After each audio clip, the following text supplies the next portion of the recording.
This part is about captioning video. So the basic elements of captioning are knowing how to go to the caption editor in whatever you're using. And I am going to talk about YouTube, Kaltura, and Camtasia because those are the ones that I'm most familiar with. You're going to get the text, either a script, a transcript, something like that. You're going to fix the text if it needs fixing. You're going to fix the timing if it needs fixing. If you took the words off the video, you're going to put them back on the video, and then you can publish it. So those are the steps. Okay, I was losing track of my own self here. So one thing to know about captions is that when they are saved as captioning files, they're .srt files. And it looks like this when you've printed it out. So it's broken into little segments that are 2 lines long, sometimes 1 line long, and it has a time on it. So like this one is from 12.33 seconds to 16.53 seconds. And then the next one starts at 16.53 seconds and it goes to 18.48 seconds. So that's, you'll hear me talking about SRT files, and that's what it is. So there's easy ways to caption. I tend to do this process, which is, I guess, complicated to explain, but it's easier for me because I'm taking advantage of different things I like about different programs. So I will make a video in Camtasia, and then I'll get Kaltura to generate the captions because it does a better job than Camtasia does, or YouTube. Then I take that and paste it in Notepad and fix it how I want it to be fixed. And then I copy and paste the text back into YouTube because it does the best job at syncing the text to the video. And then I put the video wherever I want it to go from there. So I'm sorry if that's necessarily complicated, but that's what I actually do. So as I planned out this this PowerPoint, which I was just so lost in it by yesterday afternoon. I was just like, I don't know how to make sense of this to other people. So anyway, I organized it by those major functions and not by software. So I tell you what software I'm talking about. And I tried to cover as many of them as I reasonably could, but they're not like, here's how you do it in Camtasia, here's how you do it in Kaltura, here's how you do it in YouTube, because I jump around. So there's more than one way to do most things, and it doesn't need to be as complicated as I'm making it. So the easiest thing to do if you're going to record in Kaltura, especially if you're going to record in something else and upload it to Kaltura, you don't have a lot of changes in your, the voice to text turned out pretty good. You can just, I have this in the Learning Objects LibGuide. This is a guide from Seedle that's like just a few steps on how to get the captions in Kaltura and just edit the captions right there on the page. And I'll show you that, but I wanted to put it up front because if that's what you want to do, you don't have to weed through all the rest of this. So the first thing you need to do is go to the caption editor. So in YouTube, you log into the channel, and I use the Perimeter College one because I feel more comfortable there messing with stuff. So log into the channel and go to the video, and then you're going to click on Edit Video, and then you're going to go to Subtitles down here, and then you're going to click on Add. Now YouTube is in the process of changing the video editor, so it may not end up looking like this, but that's how you do it right now. And then that opens this page. That's how you work with captions. So you have 3 choices from here. One is you can upload a file, and that's if you have one of those SRT files. You click on that top one and you can upload the SRT file. If you want to type or paste a full transcript of the video and subtitle timings to be set automatically, you can use this middle one. If you want to create subtitles and closed captions by typing them in as you watch the video, you can do the bottom one. So I'm going to show you all of these eventually, but right now I'm going to go in reverse order. Well, not yet, in a second. So getting to the caption editor in Camtasia, you open the video in Camtasia, you go to closed captions, which is now currently buried under more, and then you choose CC. And then the captioning box opens, and then there's a little settings thing up here. In Kaltura, there's a couple ways to go in there. You log into Kaltura, you click on the video title that you want, you go to the actions, and then you go to caption and enrich. You can order the captions, but I don't even know if that helps speed anything along, because eventually it will caption it anyway. The other thing you can do in Kaltura is you go to Actions Edit, or you can go to Edit Video from a different menu, and it opens this up. And once you have already got captions, they will show here. And you go in Captions tab, and you can edit or download, or if you're ready, you can upload the captions from this editor. So that's Kaltura.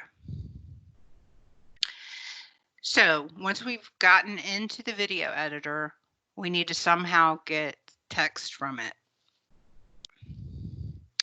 So there's different ways to get a script, to get the text. So one is to work from the script. So you've already got your script. You might have made a few variations from the script, but basically you've got it all written out. To me, that's the easiest way to caption the video. You can also transcribe the video word for word, which isn't fun if you've done a webinar, but it can be done. I've done it. And you can generate auto captioning, and you can pay someone else to do it. So if within Kaltura, they have a limited number of, I think it's limited. It might not be limited anymore, but you can actually ask for a professional transcriber to transcribe your video. The school does have to pay for this service, and I don't know if we're not assigned to a class. I don't know what the rule is there about them letting us do it. I've never asked them to do it, but there is a service to do it. So the first is using your script to create captions. So one of the things about generating captions is that you want the lines to be 32 characters or less long. So I make myself a little measuring stick with ends. And this is not perfect because not all letters are the same size. But I just try to make none of my lines longer than that. And so I take my script that I wrote and I break it into lines based on that length. The other thing you can do is transcribe it. So in Camtasia, you go to the video editor, you click on Add Caption. This box opens, you just type what you are hearing in that, and it automatically puts it here. In YouTube, there's two options. One is this will automatically sync it to the video. This is the transcribes and settings. That's the bottom option. And the other option is to transcribe and auto sync. So in this one, you would still type what you hear, but it just does it as one long thing. And so if you want to break it into lines, you can hit Shift Enter, at least on a Windows machine. You can hit Shift Enter, and it won't make extra spaces. So, and then when you're done, you can also paste your transcript here. But when you're done, you click Set Timings. So one problem with auto captioning is that it tends to not be very good, unless maybe if you enunciate better than I do. I don't know. But here's an example. Here was a video meeting we had about open peer review, and I'm just wondering what anyone who was only reading this would think that she was talking about. So this is the kind of thing. This is not what. That's not this. This is not the same clip. So here's an example of some of the. It's like, yes, I would like to just auto caption and fix it, but I get to the point where I'm like, I have no idea what I have no idea what they're even saying here. I don't, it completely is unrelated to anything I was talking about. Kaltura is better. So if you want to get the captions in Kaltura, so even though I've told you it's bad, if you want to get the auto captions, you go to the video, you go to actions, captions. You can click on order or you can just scroll down because it's just further down the page. You say you want machine, English, captions. This is where you would choose if you wanted human captioning and submit. Like I said, Eileen, have you noticed if it takes any less time if you order it? I don't know. I've never ordered. I stopped ordering it when it started showing up within 24 hours on its own. I don't think it I makes any usually leave it difference. overnight and the next morning it's there. And if I'm going to clean up captions, what I'll do is I'll squish my window to half the screen, and the other half the screen has the downloaded WordPad file, and I will listen, edit, work my way down. Okay. In about an hour, I can have a 10-minute video nicely corrected, and you Yeah. just re-upload the file and you're good. Yeah. So, so you would auto-generate the captions, and then you Download would, them and work with them as you're listening to the video and editing as you go, and you can stop the video anytime. yes. Every like 20 seconds you stop the video, basically. The captioning has gotten a lot better in the last few months. So on the caption tab in Kaltura, you can edit them directly through here, or you Right. can download it. Right. I download them so I can have a big WordPad file in front of me that's very easy to move around in. Okay. It's familiar. Okay. Let me get through let me get through the process, okay? So in Camtasia, you can generate them by you click on the little gear and you go speech to text, and then it pops up this little box here, tips for generating accurate speech to text captions. And it actually has a feature where you can train it to recognize things in your voice and you know, the way you pronounce things or whatever. And also this could be useful when you're using a lot of library terminology. So a lot of times when you're talking about Gill find or Galileo or things that, you know, normal people don't say all the time, it really mangles those words. And I think I suspect one reason that Kaltura might be better is they may have trained it to recognize those words. I'm not sure. But anyway, you can do these things and it probably will help. But I haven't done it. So there. So then when you're ready, you click continue and it will automatically generate the captions. With YouTube, it's very similar. I copy and pasted these instructions from the YouTube help page. So yeah, so you get the same kind of subtitles, kind of like you would get in Camtasia. So then you have your, you know, not very good captions, or you have your script that you just need to break down into, you know, workable chunks. So we're going to talk about fixing the text. So in Camtasia, you know, you've got your auto-generated captions over here. You go to whichever one you want to fix, and you can fix it here in this box. Or you can do, this is kind of similar to what Eileen was saying. You actually go in Camtasia, you say you want to sync the captions, but instead of actually syncing them, what it does is it runs them all together into one long script. And then you can, it shows up here in the big box, and you can highlight that with Control A, and you can copy it with Control C, or just copy. Then you can paste it in Word, and it looks something delightful like this that you can now work from. And this one is particularly a mess, but sometimes it's pretty close to what you were saying, and it's not that bad to fix it. So you can do it in Word. It's usually recommended that you do it in Notepad so that you don't get any word formatting, but you just want to make sure that you save it as a TXT file. You can't save it directly as a SRT because you didn't have the timing in there. So just save it as a TXT file and you can work from there. In Kaltura, you go to video, actions, captions, you go to editor, and it opens up a box like this. This is the thing I showed you before. I said off screen, I mean an open peer review. I had asked her if they could opt out of peer review. And Erin said, right, yes. If you don't want to go through the open peer review process, then blah, blah, blah.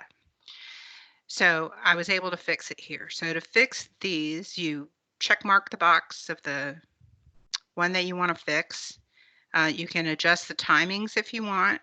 Just make sure they don't overlap. Like if this was 1719 and this was 1718, its little universe collapses. And then you can just edit right in this box. If you want to add something between, you can click on the plus sign, and you have to put the timings in it to fit between the two on either side of it, and you can add another, line or two of text there. So this is probably the easiest if you don't have a lot of editing to do. And especially if you made it in Kaltura in the first place, is just to generate the captions and then go in and fix them. I got these directions from this link. So the summary for YouTube captions is very similar, where you go to the video manager, you click on the subtitles, you go to automatic ones, you edit them, and then you publish them. Most of these editing ones where you end up typing will pause automatically while you're typing, but the second you stop typing, it will forward it a little bit. I think if you're a professional transcriber, this probably works great for you. For me, it just kind of drives me batty, but they do have tools like little backup 5-second tools, and they have, things to help you. It is a very tedious and long process, which will make you say, next time I'm going to have a script. So there are captioning guidelines, and I'll tell you the little story about this. One time there was another department at GPC that was not the library that asked Amelia and me to make them a video. They wanted us to highlight some library services that were related to their department, and just, generally. So we thought, great. So we made a video. We were very proud of it. Amelia captioned it, and we sent it to the department thinking they were going to just say, oh, this is fabulous. This is just great. The only thing we heard back was, it's not captioned properly. And we're like, what? We captioned it. It's word for word correct. Well, they sent back 5 pages that they'd gotten from Disability Services about all the rules for captioning. So ever since then, I have been so worried about my captions being correct and formatted properly. And so I couldn't even find anything on the Georgia State website about this. And so finally, I asked our instructional technologist who, he helps people with videos all the time. I'm like, is the captioning it does in Kaltura okay? Or do we have to like do line breaks with prepositional phrases and stuff? And he's like, I have never heard of anything like that. I was like, okay, so we're off the hook. We can, as long as the words are right, you're okay.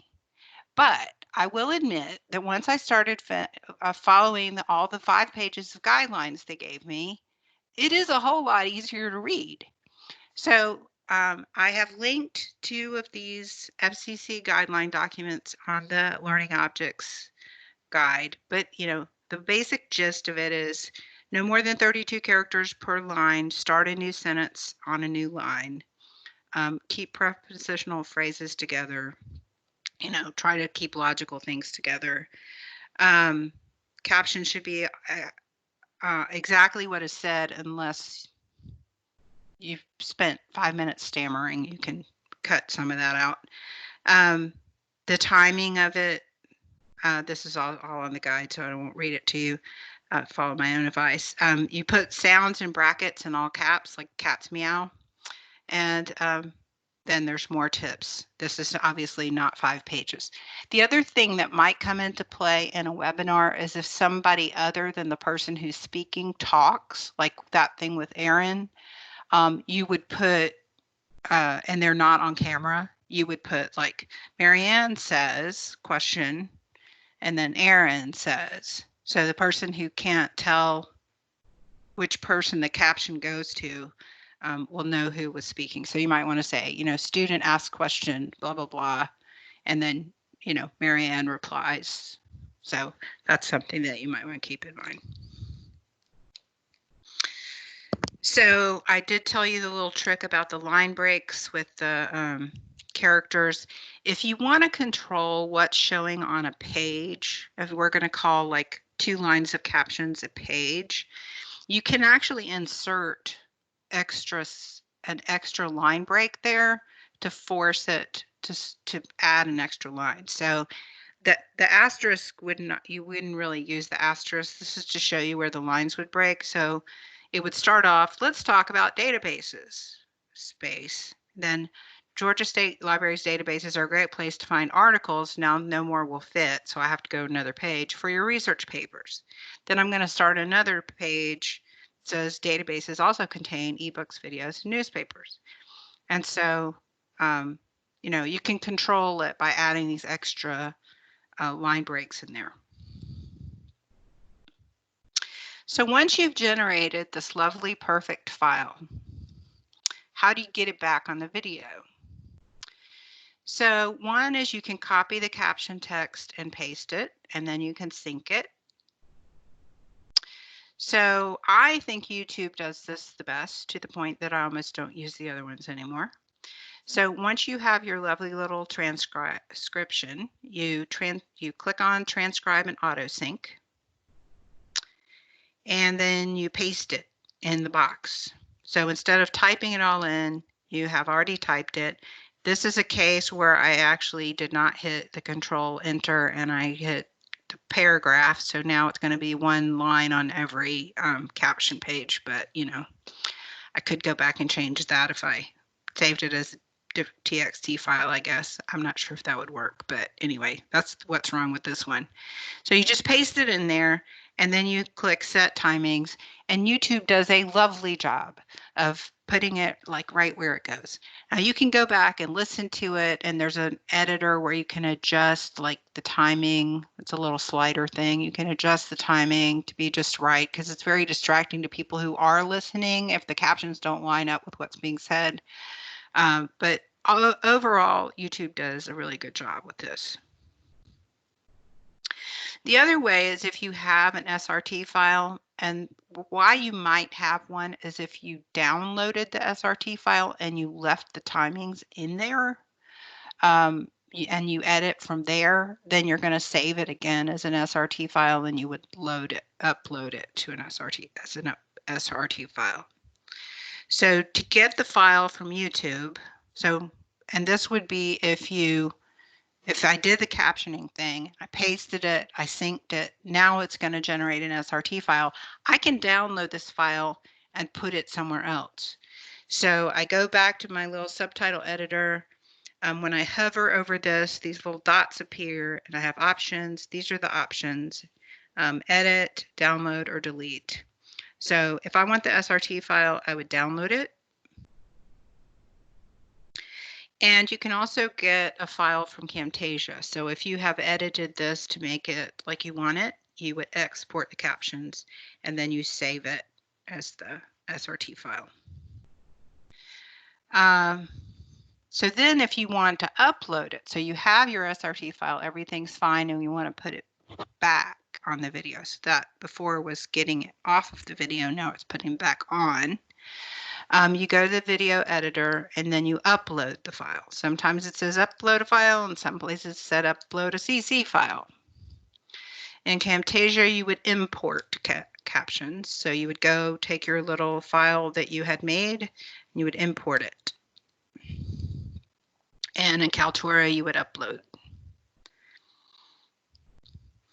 And then once it's all lovely and gorgeous, you have to save it and publish it, or it will not save it and publish it, and you will not have all the captions that you work so hard to put on there. Sometimes in YouTube, it's really hard to get your captions to show instead of the automatic captions. So sometimes it's better to just, put your script where it says automatic captions. But I've had to juggle with that, and I don't have a nice, smooth process for it. Remember, these things change. It's software. They're constantly improving it, air quotes, improving it. And so help is your friend, especially in YouTube. I think the help is really good. And Google is also your friend. And Seedle has lots of good stuff about Kaltura. So I'm going to put this video and the recording on the Learning Objects page, and I will also put the PowerPoint and the mega long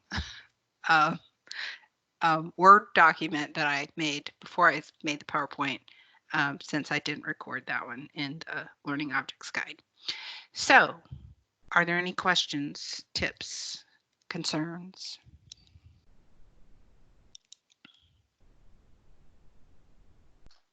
Everybody's so lost. They're like, I'm never going to make a video.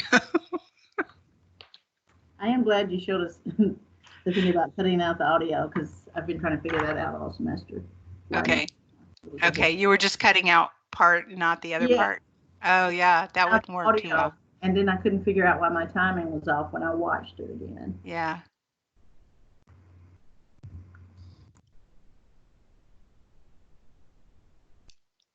Yeah, they used to, when, like, I don't know, whatever version I first had of Camtasia was several versions ago, it would have an audio and video track, but they were linked. So you couldn't do something, like you couldn't edit one without editing the other unless you unlinked them. And it was like, the instructional technologist that taught me to do videos was like, don't unlink it except as a last resort, because then you have to do stuff to both of them. It won't just do it to both. You can't relink them. So, yeah.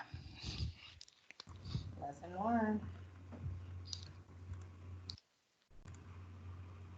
Thing I ever learned to do, I think, in Flash Integra was split the audio and the video, because you do things to video to speed it up or to cut pieces out, and sometimes you don't want to do that to your audio. You want to leave your audio alone. Yes. It gets its own effects. Yeah, but you do it. Well, for me, if I have to do that, I do that late. I do that last, so that I haven't desynced the rest.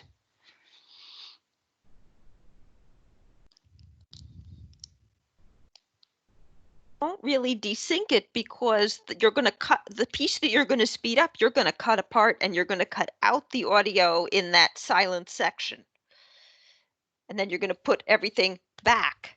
The audio where it picks up will pick up where your video picks up. You align it with the new piece of with the second piece of video. Okay. The normal piece of video that comes after the fast section. And as long as you keep the audio and the video aligned up there on the timeline, they'll stay aligned. Yeah. If you in Camtasia, Angela, if you do need to do that for some reason, you want to speed up either the audio or the video, you can cut it instead of the little scissor snip. I think there's a thing that's like it's a line with things on either side, and you actually are just like cutting it, and then it becomes two separate things. So if you two separate halves of like a beginning section and an end section, not a top and bottom. Slice. Yeah, splice. And then you insert something in. You can insert something, or if you wanted to change, if you wanted to do something like what Eileen was talking about, like you would speed something up. Sometimes what I'll do is like, I will have kept talking as the video is loading, and I don't want to have people watching the loading. So I'll cut that part off and then extend the part of the thing that's still showing what I was talking about before. I don't know if that makes any sense, but you know, it ends up getting kind of complicated, but I tried that way. You just said, because it was pretty bad when it first started out. yeah. So my PowerPoint was fine, and I'd do the narration, and then I'd stumble and actually say, oh, crap, or something. And then that's tape. So I'll go back and just cut that whole thing out. Yeah. Yeah, didn't line up. Yeah, one thing I didn't talk about is that you can actually make a PowerPoint and just do voice narration in PowerPoint, and you don't have to and you can record over the PowerPoint as many times as you want. Like each slide, you can do each slide one at a time. That's not going to help you a lot if you have if you want to do screen capturing with a database or something. But if everything you need is in that PowerPoint, you can do it like that. And I haven't really done that much. Josh and Scott have both done presentations that way, so you might want to ask them for tips. Because I didn't even know about it until then. It was just like within a week, I heard 2 people had done that. So that's another thing.